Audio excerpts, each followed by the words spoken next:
Assalamualaikum warahmatullahi wabarakatuh. Apa kabar Bang Dula? Waalaikumsalam warahmatullahi wabarakatuh. Alhamdulillah sehat, Mas Alhamdulillah. Ihsan. Nggak terasa Bang Dula, sudah 18 hari Ramadan nih, cepet kali hari ini luar biasa. Ah, Iya, Masya betul. Allah. Bang Dula, ini banyak Ya, kisah sandiwara dunia ini yang bikin garuk-garuk kepala ya. Ada hakim yang kena kepret akibat kilometer 50. Musyawarahnya nampaknya ada bau amis ini. Hakim Ghazalba kata KPK. Nah, ini menjadi sebuah cerita baru kilometer 50 yang Bang Dula sendiri membuat buku putihnya dan ketat mendampingi para orang tua korban dari korban kilometer 50. Ya juga lagi masalah hakim, lagi-lagi hakim lagi Bang Dula. Ini masalah MK. Udah 2 kali hakim yang satu ini ya Usman ya kalau tidak salah diputuskan melanggar kode etik. Ini kode etik itu apa sih? Tapi mereka tak bisa hukum, hanya kode etik lagi. Walaupun Pak Saldi Isra dan Arif Hidayat itu dikatakan tidak melanggar kode etik. Nampaknya bangsa kita ini harus belajar tentang etika lagi Bang Dula. Saya juga ingin tanya, ini juga kasus Aiman Wicaksono, ada angin baru dari segi hukum nampaknya atas putusan-putusan MK pun. Nah Bang Dula juga melihat apa yang akan terjadi. Kemarin dari Perludem bilang 50-50 lah, ini kita masih bisa berharap. Kompas bilang 60% lebih masih bisa berharap kepada MK. Nah terakhir Bang Dula, tim hukum. Nampaknya tim hukum Prabowo ini juga Anies dan juga Ganjar menjadi perang bintang para petinggi pengacara yang luar biasa. Mungkin itu Bang Dula yang bisa kami tanyakan pagi ini. Sebenarnya saya mau tanya juga ya tentang perkembangan dunia akhir zaman ini, ketika Arab Saudi semakin menghijau dan adanya Miss Universe di Arab Saudi. Nah, itu mungkin Bang Dula. 30 menit kita bincang tentang ini. ya. Tafadhal Bang Dula. Baik, terima kasih para pendengar Radio Rasil, insyaallah rahmati Allah SWT pada bulan Ramadan yang penuh berkah ini. Yang pertama soal kilometer 50. Jadi saya sebagai ketua pengawasan soal kilometer 50 itu, saya sudah menemukan satu bukti tentang janji Allah berkaitan dengan apa yang disebut dengan apa namanya, ya Allah saya lupa. Kalau orang kampung bilang sumpah pocong. Kalau dalam Islam itu apa namanya? Takdirnya. Ya ya kayak kalau bukan Islam tuh ada sebab akibatnya lah gitu. Enggak, yang bersumpah itu, yang bersumpah itu, kalau apa namanya saya salah, maka Allah mubahala saya mubahala, ya Allah mubahala. Jadi saya ketika mendatangi keluarga 6 korban itu, salah satu yang membuat saya itu mau melaksanakan mubahala itu karena salah satu korban itu ibunya itu penjual gorengan, dan korban ini cuma tamatan SD, kemudian ambil paket C seperti itu. Lantas saya tanya sama ibu, ada dari pihak pemerintah datang nggak untuk memberikan takziah atau duka cita atau apa? Katanya ada dari apa namanya, yang tentara yang tingkat kampung itu, apa namanya itu, Babinsa. Ya, Babinsa. Terus saya tanya, Babinsa itu buat apa? Dia kasih amplop. Apa itu isinya? Ya uang lah seperti itu. Berapa Bu? Nggak tahu berapa isinya. Loh kenapa? Saya kembalikan amplop itu, saya tidak mau terima, tidak mau buka. Bayangkan Mas Ihsan, seorang janda penjual gorengan tidak mau menerima bantuan dari Babinsa berupa pernyataan duka cita. Lantas kemudian saya kata, kalau begitu ibu mau nggak saya undang nanti untuk mubahalah? Oh mau. Dan kemudian saya undang mereka, 6 keluarga itu untuk mubahalah, dan saya undang juga Polda Jaya seperti itu. Tapi saya tunggu sampai 1 jam tidak datang dari Polda Jaya. Kemudian mereka di Keramat Raya 45. Kemudian 6 keluarga itu menyampaikan mubahalah sendiri sepihak, dipimpin oleh salah seorang keluarga yang menyampaikan mubahalah. Dan mubahalahnya mengerikan lah. Artinya intinya bahwa kalau kami salah, anak kami salah, laknat buat kami. Kalau mereka yang salah, laknat mereka dan seterusnya. Ternyata itu kemudian betul-betul terjadi. 1 dari 3 orang itu kemudian mati terbunuh atau dibunuh. Kalau ya informasi dari lawyer yang saya terima bahwa ya, tapi saya dengar dari lawyer itu mengatakan bahwa dia sebenarnya mau mengaku, tapi bahwa mereka lakukan itu. Tapi kemudian dihabisin oleh yang lain seperti itu. Jadi itu satu fakta mubahalah. Yang kedua kemudian Jenderal Sambo itu kemudian dapat, kan dia sebenarnya yang operasional di lapangan itu Sambo. Kemudian hukuman seumur hidup atau hukuman mati. Ya, seumur hidup, kemudian ajudannya ditembak sendiri mati dan seperti itu.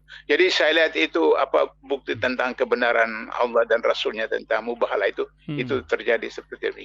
Nah, karena itu maka kalau ada hakim yang terlibat itu wajar-wajar saja sebab bagaimana sudah ada bukti 6 orang korban dengan kekerasan, dengan tindakan, dengan apa segala macam itu melanggar SOP kepolisian sendiri, terus kemudian mereka dibebaskan seperti itu.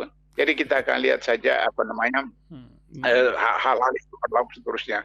Saya sedih tadi itu karena Mas Ihsan bilang salah satunya Ohorela ini kan masih dekat dengan kampung saya. Betul. Iya, di Klender ada kalau saya ketemu dia nanti saya bilang kamu bikin malu saja orang kampung kita seperti itu. Betul. Jadi oleh karena itu maka kemudian hakim-hakim ini luar biasa. Jadi mereka lupa bahwa hakim itu adalah wakil Tuhan di dunia, sehingga putusan mereka itu adalah bagaimana agar mencerminkan keadilan, mencerminkan kebenaran dan seterusnya, di mana tujuan hukum itu adalah adanya kepastian hukum, tegaknya keadilan dan aspek manfaat bagi masyarakat. Jadi kalau misalnya ada hakim Mahkamah Agung yang terlibat seperti itu, berarti mereka melanggar sumpah jabatannya, mereka melanggar ketentuan fungsi daripada hakim yang harus menegakkan keadilan, kemudian ada kepastian hukum dan asas manfaat bagi masyarakat. Itu soal Hakim MA yang tadi itu. Terkena kilometer 50. Yang hakim lainnya masalah MK ini ada yang udah 2 kali kena pelanggaran etik. Apakah kita sedang krisis etik di kalangan? Ini kan kalau hakim ini hanya dia sama Tuhannya kan susah kita. MK ini mencoba menggariskan. Bagaimana Bang Dula, dan apakah kita masih bisa berharap dengan MK sekarang ini? Kata Kompas 63% masih bisa diharapkan. Apa yang akan terjadi setelah kau yang mulai, betulkah kau yang mengakhiri gitu? Kata lagu Bang Haji gitu Bang Dula. Jadi kalau etik itu kan sebenarnya secara sistem nilai etik itu lebih tinggi di atas hukum sebenarnya. Hakikatnya itu. Kenapa? Karena hukum itu disusun dalam masyarakat yang sudah modern, berasal dari wahyu, berasal dari tradisi, berasal dari apa yang hidup dalam masyarakat, maka menjadi hukum seperti itu. Artinya bahwa nilai-nilai itu yang tertinggi di atas hukum. Hukum itu berasal dari nilai-nilai seperti itu.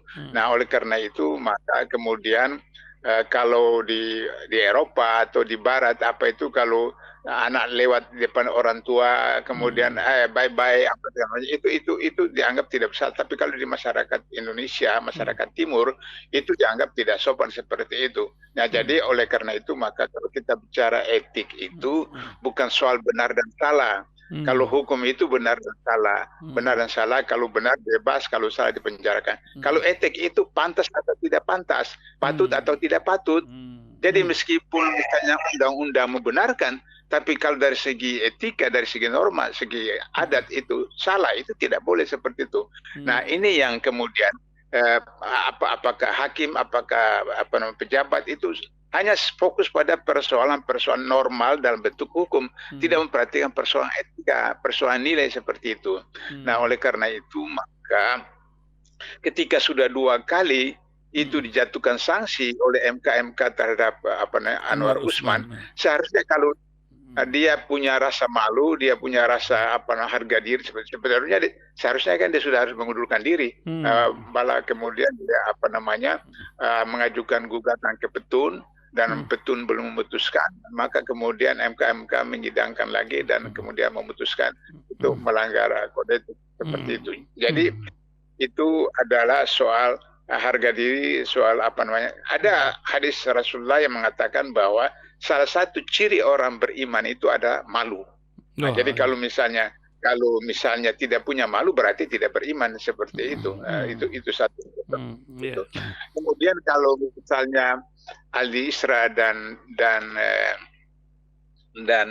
siapa lagi satu Arif itu dilaporkan oleh seseorang untuk ke MK, dan kemudian MK melakukan pemeriksaan, ternyata ditemukan bahwa tidak terbukti melanggar kode etik karena tuduhannya adalah mereka dua itu ada punya hubungan dengan partai, dalam hal ini PDIP. Bagi saya itu aneh. Aldi Isra itu orang Padang dan orang Padang, orang Sumatera Barat, dan dari dulu sampai sekarang itu PDP itu di sana itu cuma sekian persen lah, seperti begitu. Jadi aneh kalau disebutkan bahwa Aldi Isra itu punya aliansi atau hubungan dengan PDP seperti itu. Jadi mungkin pelapor hanya melihat dari berita-berita gosip atau hoax, lantas melaporkan seperti itu.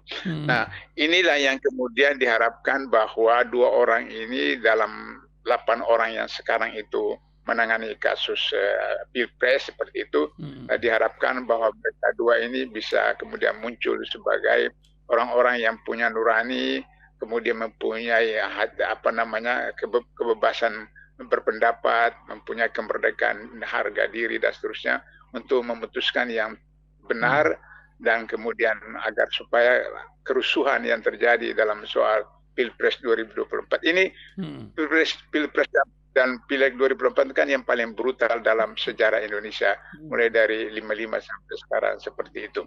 Nah, oleh karena itu mudah-mudahan mereka itu bisa menegakkan kebenaran dengan benar. Itu soal MK. Yang ketiga,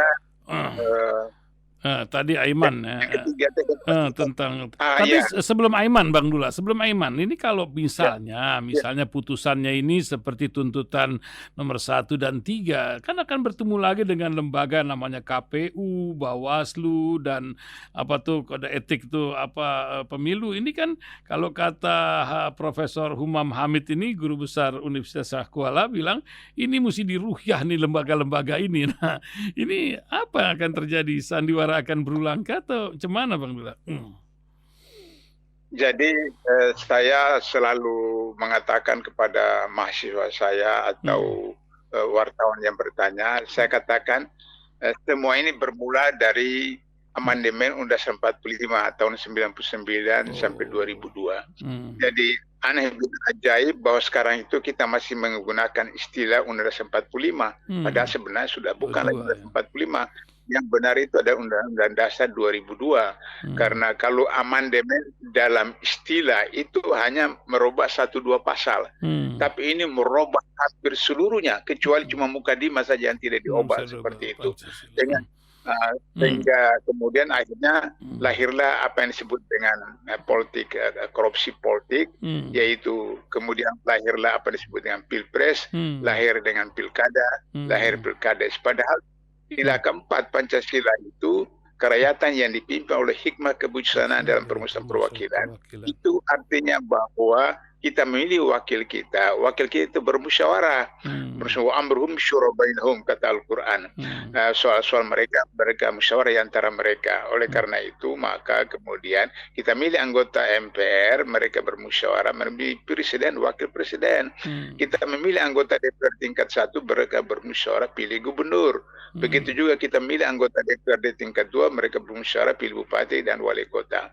Nah, pertanyaan yang biasa diajukan kepada wartawan kepada saya atau mahasiswa saya bahwa terus kenapa itu bisa diamandemen seperti itu? Saya katakan ya pada waktu itu karung-karung dolar bergelimpang di Senayan, sehingga akhirnya kemudian terjadilah perubahan total. Jadi itu adalah konsep oligarki untuk bisa menguasai Indonesia dengan mengubah Undang-Undang 45 itu sehingga akhirnya kemudian terjadilah seperti sekarang. Misalnya dengan begitu maka undang-undang partai politik, undang-undang pemilu, undang pilpres untuk menjadi anggota DPR itu maka ada disebut dengan parliament threshold, yaitu 4%. 4%. Jadi kalau misalnya 4% itu kan belasan kursi. Belasan kursi itu kan sekian juta orang.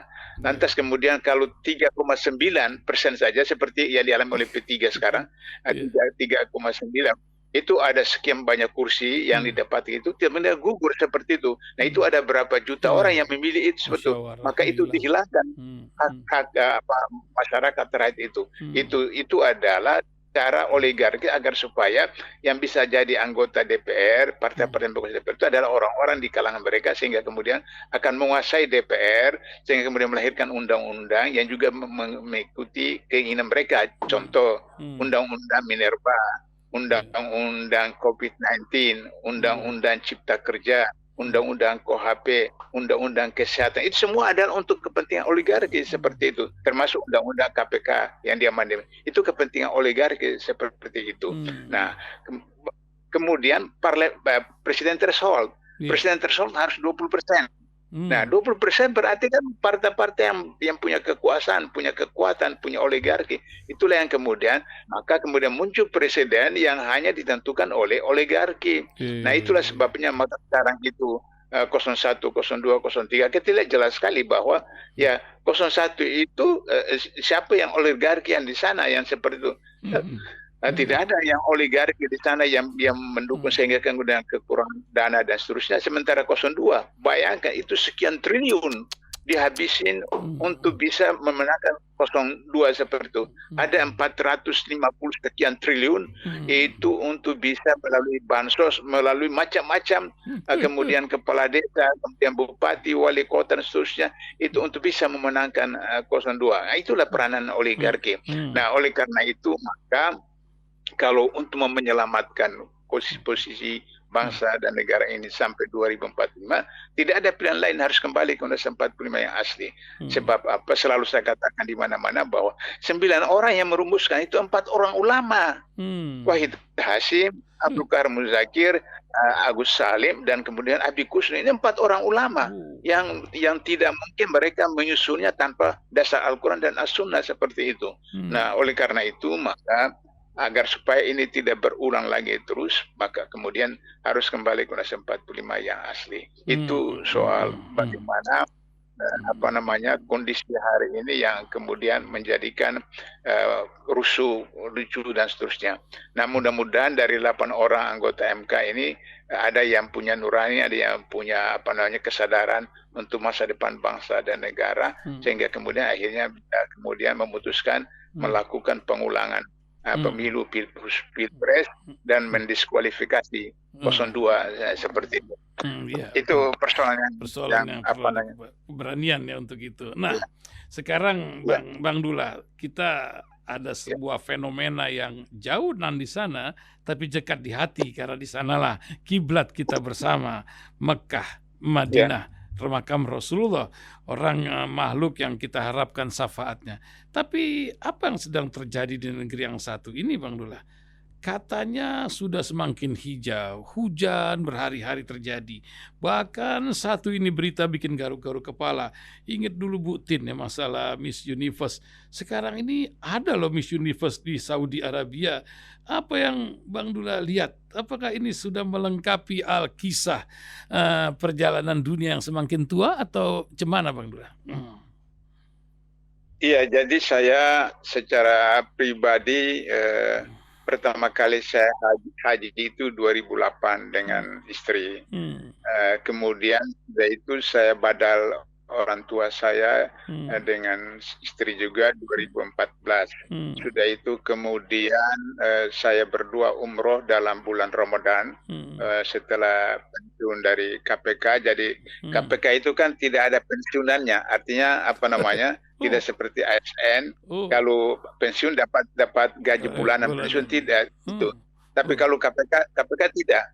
Jadi KPK itu ada namanya tunjangan hari tua. Tunjangan hari tua itu setiap bulan dipotong sekian persen dari pribadi, kemudian pemerintah sekian persen, itu disimpan di bank tertentu.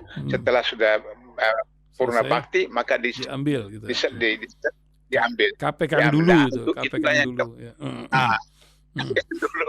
Nah, itulah yang saya dengan istri, dengan anak laki-laki datang bisa pada bulan Ramadan, umroh bulan Ramadan. Nah, tapi yang terakhir 2019 ketika kasus kilometer 60, sehingga kemudian saya dengan teman-teman MPUI perlu ketemu dengan HRS di di Mekah untuk memastikan di Mekah memastikan soal itu kilometer 50 itu sebelum terjadi kilometer 50. Maka saya kemudian sempat datang ke Taif. Sempat ke Taif. Jadi selama 4 kali itu belum pernah saya ke Taif. Hari itu saya dengan teman-teman datang ke Taif karena Taif punya sejarah khusus tentang Rasulullah. Bagaimana ketika beliau datang ke Taif untuk berdakwah, kemudian ditolak, kemudian dilempari batu oleh anak-anak muda sampai kemudian luka dan seterusnya. Nah, apa yang saya mau ceritakan dalam konteks yang tadi Mas Ihsan saya katakan itu bahwa saya lihat itu kemudian itu gunung batu itu hijau. Gunung batu itu hijau tumbuh, kemudian ada seperti salju, seperti butir-butir butir-butir es begitu seperti itu. Saya terus teringat, ya Allah, ini kan ada hadis yang mengatakan bahwa tanda-tanda kiamat itu adalah kemudian bukit-bukit gunung di Arab itu hijau dan ada salju. Ada hadisnya itu seperti itu. Masya Allah, ini berarti sudah dekat kalau begitu. Satu. Yang kedua, ada hadis yang mengatakan bahwa tidak kiamat sebelum Israel masuk Mekah dan Madinah. Ada hadisnya itu. Tidak kiamat sebelum Israel masuk Mekah dan Madinah. Nah, waktu saya ke Jeddah, saya sudah lihat ada kedutaan Amerika. Kedutaan Amerika itu sama dengan Israel kan. Jadi berarti Israel sudah sampai ke Jeddah. Sampai Jeddah cuma berapa kilo dari Mekah dan Madinah. Nah, dengan begitu berarti tanda-tanda kiamat itu memang sudah dekat. Salah satunya adalah ada hadis yang lain mengatakan bahwa salah satu tanda kiamat adalah orang bangga dan kejahatan yang mereka lakukan. Nah, kalau ada misalnya night club di Arab, kemudian ada university di situ, berarti itu sudah makin dekat kiamat itu. Dan kemudian saya ingat salah satu buku yang mengatakan bahwa mengutip beberapa hadis, saya memang jujur belum bisa pastikan hadis ini sahih atau hasan atau bahwa umat Islam hanya sampai pada abad 15 Hijriah, tidak sampai abad 16 Hijriah. Kenapa? Karena dalam kalau kita baca Quran itu memang mengerikan tentang kiamat itu.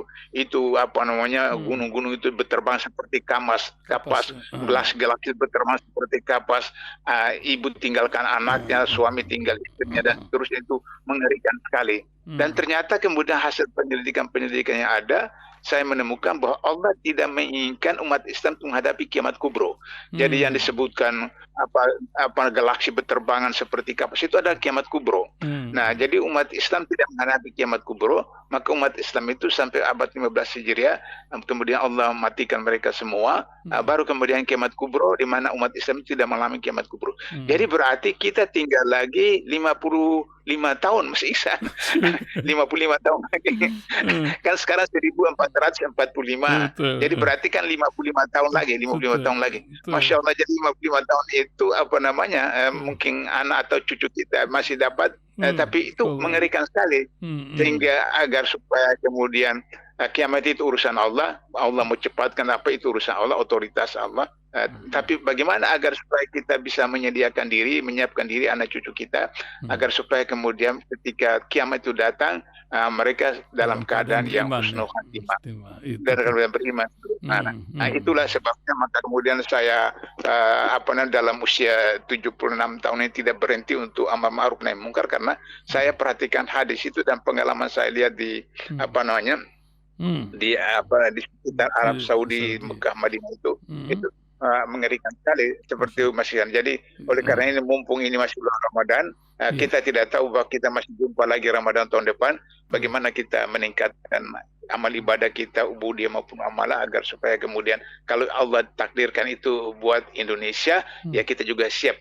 Ya, Mas Ihsan, sedikit lagi saya tambahkan. Boleh, Saya silakan, perhatikan Brunei itu tidak pernah ada bencana alam. Oh ya, betul, Brunei Kalimantan itu, ujung, betul. iya, tidak pernah ada bencana alam, tidak ada banjir, tidak ada apa segala macam. Kalau misalnya gunung meletus, itu saya paham, karena di Kalimantan itu tidak ada gunung berapi, tidak ada gunung berapi. Tapi apakah itu banjir, apa bencana alam, atau kemudian orang Brunei itu kan memang jumlah penduduknya sedikit, tapi bahwa kemudian soal bencana, soal apa itu bukan jumlah penduduk sedikit atau jumlah banyak, tapi bagaimana orang teratur dalam kehidupan hidup dan seterusnya. Jadi itu antara jiwa dan alam ada pengaruh seperti kaum Samud, Lut dan lain-lainnya, begitu Bang. Betul ya, itu kan jumlah mereka juga sedikit kan, kaum Samud kan jumlah sedikit ya. Nah, Brunei itu kan tidak ada zakat fitrah. Artinya tidak ada orang Brunei yang terima zakat fitrah. Jadi saya tanya, zakat fitrahnya kemana? Dikirim ke Indonesia katanya. Zakat fitrahnya dikirim ke Indonesia, ke Indonesia. Nah, kita ini kan hampir setiap bulan, setiap pekan, setiap berapa bulan itu banjir, kemudian gempa setiap hari, gempa, bumi dan seterusnya. Jadi saya kira ini sudah tanda-tanda untuk kita merenungkan agar supaya kita bisa memanfaatkan Ramadan ini, agar supaya kita kembali kepada cito jati diri kita sebagai seorang mukmin dan muslim. Saya kira itu Mas Ihsan. Terima kasih Bang Dullah. Selamat menjalankan ibadah puasa, dan mudah-mudahan Ramadan tahun depan kita bisa umroh bareng-bareng melalui umroh travel Rasil. Ya, kita nazarkan. Amin. Insyaallah panjang umur Bang Dullah di usia 77 nanti. Amin. Ya. Assalamualaikum warahmatullahi wabarakatuh. Waalaikumsalam warahmatullahi wabarakatuh.